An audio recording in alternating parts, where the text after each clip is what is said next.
Boker Tov, good morning everyone, right here in Rechavia, Nachlaot. Thank you so much for joining us, and we look forward to seeing you today and very often, every morning, and tomorrow, Be'ezrat Hashem, for Kabbalah Cafe, right here at 9:30, Be'ezrat Hashem.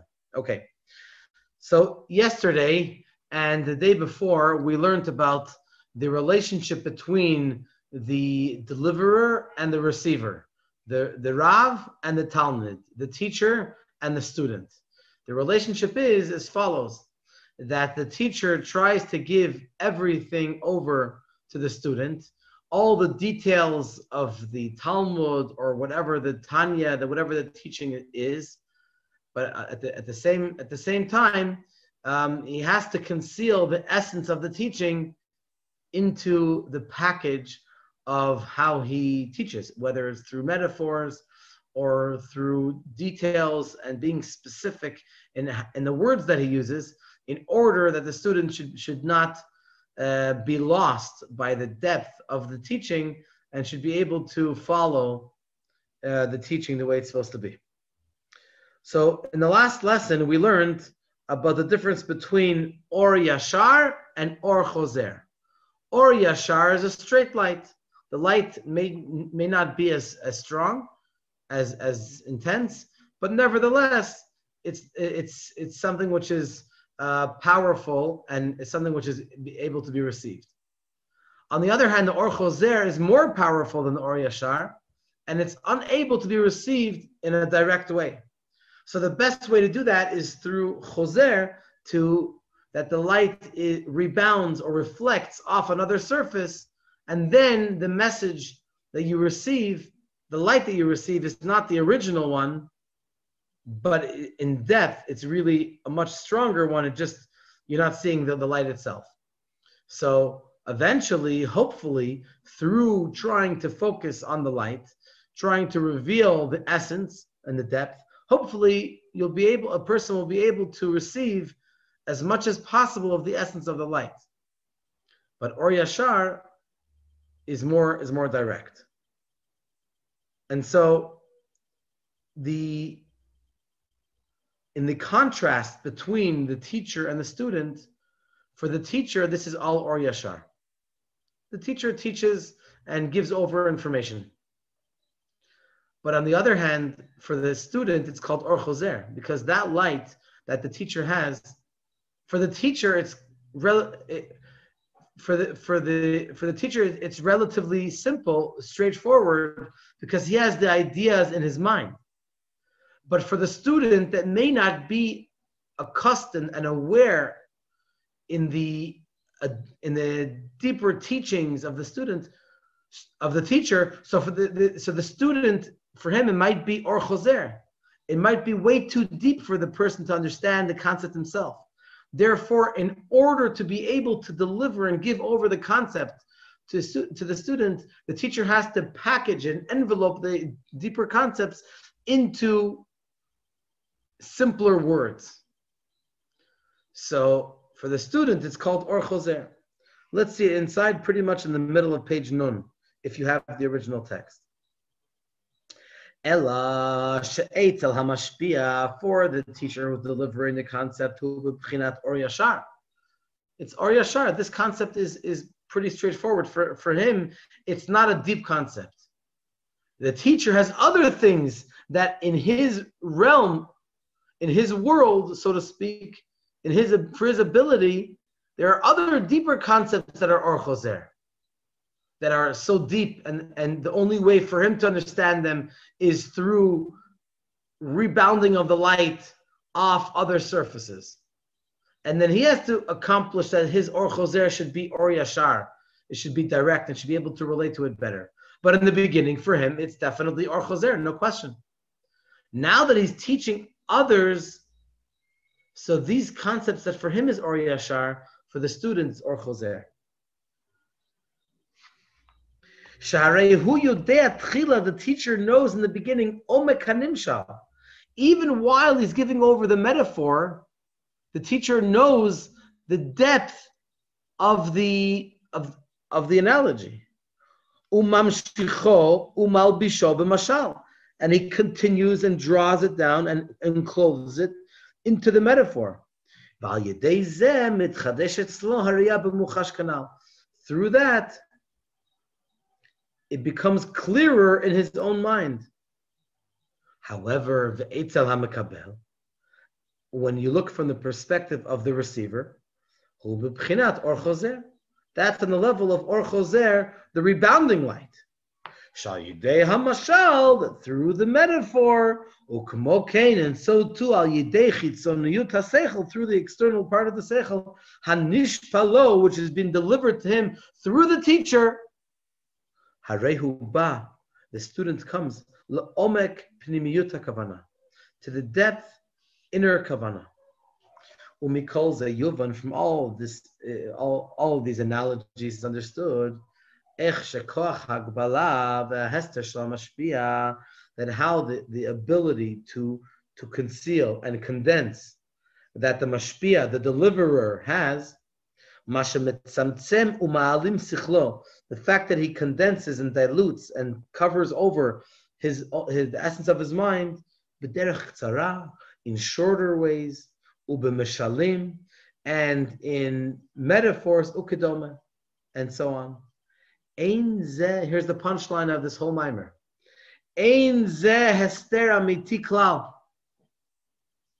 It's not a true, real concealment. It's not really concealing. Shaharei, for Hamekabel al yidei hashpa'a, the receiver receives through the deliverance kol omek pnimiyut kavanat harav, the entire depth of the intention, the original intention of the teacher. Imkin in ze hester. If so, it's not a real hester, it's not a real concealment. Ela shepulat hester hu sheyuchal hamekabel lekabel. What's the purpose of the concealment? Is in order that the student should be able to receive. It's only a technical thing. It's not a mahuti. It's not a quality issue. Ki biladeha ester, for without the concealment, hainu kishahaya megale lo hasechel kamo shu atzlo, if the teacher would reveal to the student the essence of the way the teaching is in his own mind, in the clearest way, then all of the ability of the receiver to be able to receive would be totally confused. And the receiver, the student, would not be able to receive at all what the teacher is trying to say. Even the external part of the seichel, because he's totally sent off the deep end, totally does not understand what's going on. How much more so? Obviously, he would not. The student would not receive the inner part of his kavana, of his intention. Through the concealment, at least it does shine for him. Gilui or chitzoniut hasechel, revelation of the external part of the sechel. Uba gamken el omek pnimiut kavanat harav kanal. And he also comes to the deeper kavana, deeper intention of the teacher, of the Rav.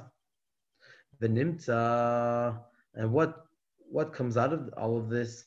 Shehahester shel mashpia, that the concealment of he was giving over, eino hester amiti klal, is not a true concealment. Adarab, on the contrary, kolin yano, the entire idea, the entire purpose of the concealment, hulagalot, is in order to be able to reveal.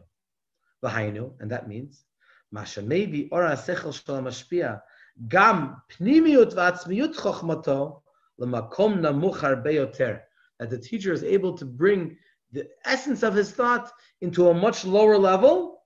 Shegam sham ya'ir v'yitgale or mashpia, that also over there the light of the mashpia of the he who delivers should also be revealed. V'hainu ba'mekabel katan sheino berach mashpia klal, even with a student which is totally not on the level of the teacher. For example, a young child, and the great genius teacher wants to give over a very deep concept to a little child. It's a great talent to be able to package it into all kinds of stories and metaphors and examples in order that even someone that's so distant from the teacher should be able to appreciate the teaching.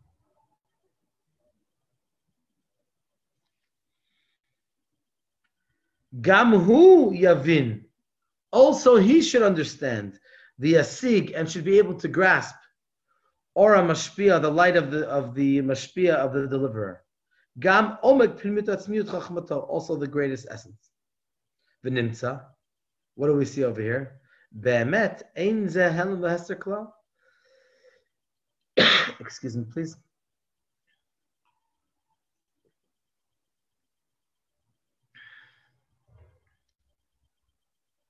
So we see over here that in truth, the concealment is really not a concealment. Ki'im adrab, on the contrary.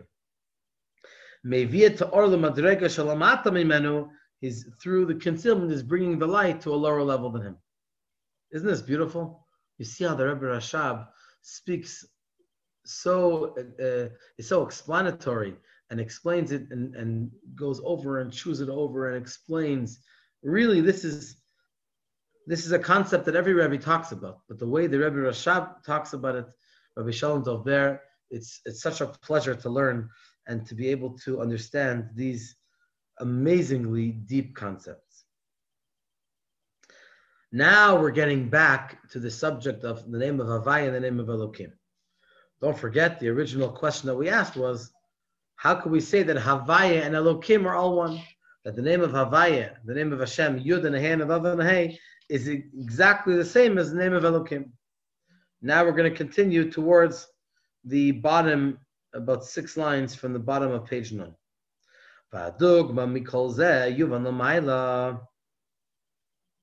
And the example of all of this is understood above. The Inyan Shem Havaya Elokim, in the subject of the name of Havaya and Elokim. The Shem Elokim hu b'chinat midat hatzimtzum v'hahester. The name of Elokim represents the midah, the attribute, and the characteristic of condensing and concealment. Shemitzamtzem umastir al or Shem Havaya. That the name of Elokim conceals over the light of the great name of Havaya of Hashem. In order that there should be able to be the creation of the world. For we've explained earlier, the Shem Havaya hu makor hagilui, that the name of Havaya, the name of Yud and Hey and Vav and Hey, is the source of revelation, giving, sharing, teaching. That's the concept of name of Havaya. V'hainu, Gilui or, which means the revelation of the light, without any limitation, just giving without any limitation. The ha'or davuk ba'amor, the light is naturally attached and cleaved onto the luminary, the source of the light, and therefore, v'hu me'ein hamar, therefore the light is similar to the luminary. And just like the luminary is Ein Sof, Hashem himself is Ein Sof. So too the light, the Or Ein Sof, the light which comes from the Ein Sof, is also Ein Sof. 1 + 1 = 2. And if so, so the light has nothing to do with worlds. It's a much, much higher, lofty level than the quote-unquote worlds, that the way we know them to be. Now let's continue. Shekol ha'olamot. Let's turn the page. For all of the worlds, heim b'bchinat yeshu gvul. All of the worlds are on the level of being an entity and limitation. Kana. The Or Ein Sof hu bilti bal gvul. And the Or Ein Sof, the light of Hashem, has no limitation, as we learned several days ago. ugvul, ubilti bal gvul, einam berach zelazeh. Limitation, finite, and unlimitation, which is infinite, have no relationship one to another. In other words, that 1 trillion in relation to Ein Sof is much further, incomparably further, than the difference between the distance between the number 1 and 1 trillion. Because Ein Sof means that it's Ein Sof. At the end of the day, 1 is a limit because it's 1 unit, and 1 trillion is a limit because it's a larger number, but it still is a limitation. It's 1 trillion, not one number more and not one number less. It's very identifiable. But the space and the difference between 1 trillion and Ein Sof is unlimited. There's no comparison. Omnam, however, it's impossible to have the creation of worlds, quote unquote, Kim mehagilu to Ein Sof, only from the revelation of Ein Sof. Because Ein Sof at the end of the day and at the beginning of the day is the only one who creates the world. And as it's known, shekol pe'ula hu al yidei galut koach ha'po'al dafka, that any deed, any accomplishment is through the fact that the one who accomplishes it becomes revealed. So if you want to prepare, something, you need the one that's preparing it to be there in order that the idea should be able to be carried out. The revelation of Ein Sof is bli gvul. Ve'eino be'erach olamot, and is not in the same realm as the quote unquote worlds. So therefore we need to have the name of Elokim. That condenses and conceals the light at the Or Shem Havaya.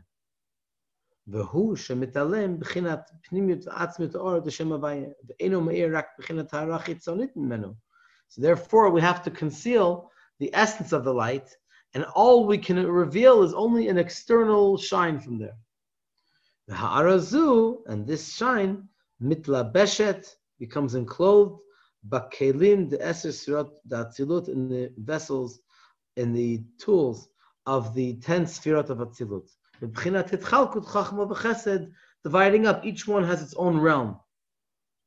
V'yeshla b'chinat erech v'shaychut l'olamot, and that already does have a connection, a relationship with the world, with the worldly matters.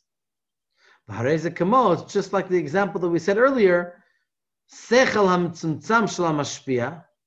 the limited, diluted logic and intellect from the deliverer of the concept,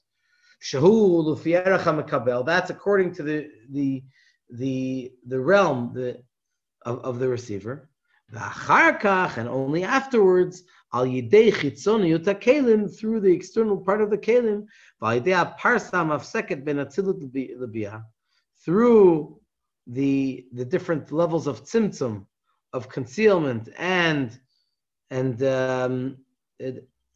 dividing from one level to the other level, then nimshach or, the light is drawn down, l'fi erech olamot bal gvul lahavot olamot biyah. Then you're able to create the worlds because we're concealing the essence of the light. But it's not a real concealment. It's only a concealment in order that the world should be able to be contained and be in existence. Our challenge is to be able to peel away as much as possible at the concealments in order to reveal the essence of the light. And that's our job as we approach Mashiach's coming. The more mitzvahs that we do, the more kedusha, holiness, and revelation of Hashem we draw down into the world. And then we're able to have more revelation. When Mashiach comes, the whole world is going to be revealed. Hashem will be revealed in the entire world. It's not only that we're going to see the neshama of everything. Even the physical aspect of everything has a godly spark within itself. And we're going to be able to see that. When Mashiach comes, we're going to be able to see that. So that's the good news. The good news is that even though there is concealment, it's not a real concealment. Our job is to be able to bring more and more revelation of Hashem into this world. Thank you so much for joining us. Bezrat Hashem will continue next week. In the meantime, Friday morning, Bezrat Hashem, Kabbalah Cafe right here at 9:30. And then Shabbat, please join us. Friday night, Mincha at 4:05. I'm sorry, candlelighting is 4:05, so Mincha will be at 4:20. And then Shabbat morning, we have Chasidic at 9 o'clock. And davening will be at 9:30, Bezrat Hashem.